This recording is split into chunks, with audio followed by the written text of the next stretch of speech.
Well, one of the biggest leaks in US military history has exposed several cover-ups over the war in Afghanistan.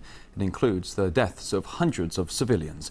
The whistleblowing website WikiLeaks handed over 90,000 classified documents to British, American and German newspapers. They also include information on increased Taliban attacks, as well as NATO fears that Pakistan and Iran are fueling the insurgency. The White House says the leaked Pentagon files and field reports were no surprise, but that they do threaten national security.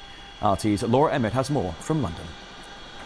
It doesn't really come as a huge surprise, but it is more additional information that we, the public, now have about exactly what's going on in Afghanistan. These 90,000 documents relate to the 5 years between the beginning of 2004 and the end of 2009, detailing bits of the Afghan conflict that we previously had no idea about. Of course, during the entire war, more than 320 British troops have been killed and more than 1,000 American troops.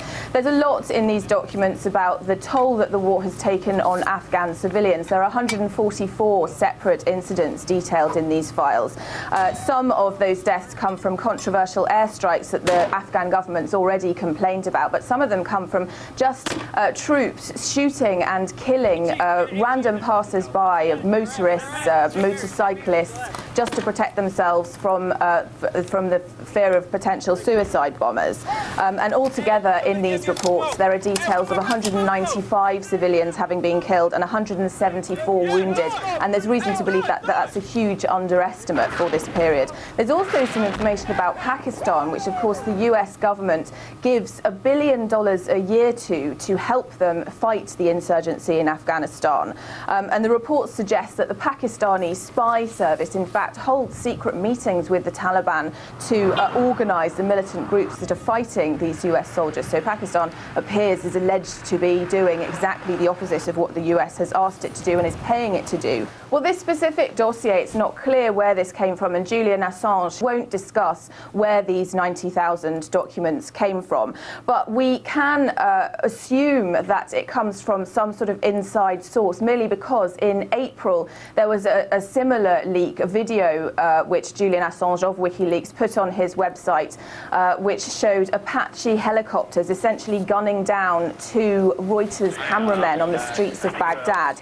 Now, someone has been arrested and charged with that, and he was Bradley Manning, only 22 years old, a military analyst who was working in Iraq. He's been charged with that, but he hasn't. It's not being suggested that he has any connection with these latest leaks. But of course, we're not the only ones who want to know where these leaks come from. The Pentagon is, of course, very concerned to know what has happened here, and in fact requested to meet with Julian Assange outside the US so that he could talk to them about it. He so far hasn't wanted to meet with them. RT's Laura Emmett right there. Well, to some in Afghanistan, the revelations themselves don't come as much of a surprise. But as Afghan MP Dawood Sultanzoy told us, what is interesting is that these key reports were kept secret. Facts are not new to me. The ones that I've read in the paper, the situation on the ground, the civilian casualties, the way the operation is going, the critiques that have been made, and I would be more interested in those things that are not published, and I would like to know what is it that is jeopardizing this operation according to some politicians. Well, earlier my colleague Kerry Johnston got more insight into the expose from RT military analyst Yevgeny Khrushchev and our Crosstalk host Peter Lavelle. All it says is that how gutless and culpable mainstream media has been covering these wars. Gutless is what I say.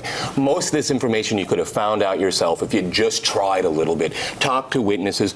The internet exists. Oh my goodness, these stories are out there. It's just the government confirming to us that we've been lied about this war and we should listen to people on the ground. So I'm not surprised by this, but it shows that mainstream media has been reckless in covering these wars. Now, in a wider context, it also says, or some of these leaked documents suggest that there's Pakistani support for the Taliban. Surprise, what do you make surprise! Of that? We know about this. We know about this. hang on, hey, you just watched Crosstalk. It was on Crosstalk. We know about this. Yevgeny, you tell us, what do you think? Well, that was one of the main challenges during the anti-Soviet jihad with the Pakistani, not involvement. The Pakistani has been subcontracted, their intelligence services, ISI, by the CIA.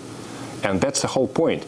The whole trouble in Afghanistan regarding the insurgency, anti-Soviet insurgency, anti-American, whatever, anti-anybody insurgency in Afghanistan has been perpetrated, directed, and funded by the United States Central Intelligence Agency.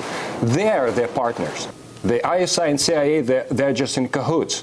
30 years ago, and the same thing. It's time to get out. It's time for the neighborhood to mend itself. This is an abject failure. The U.S. should get out now. No more review in December.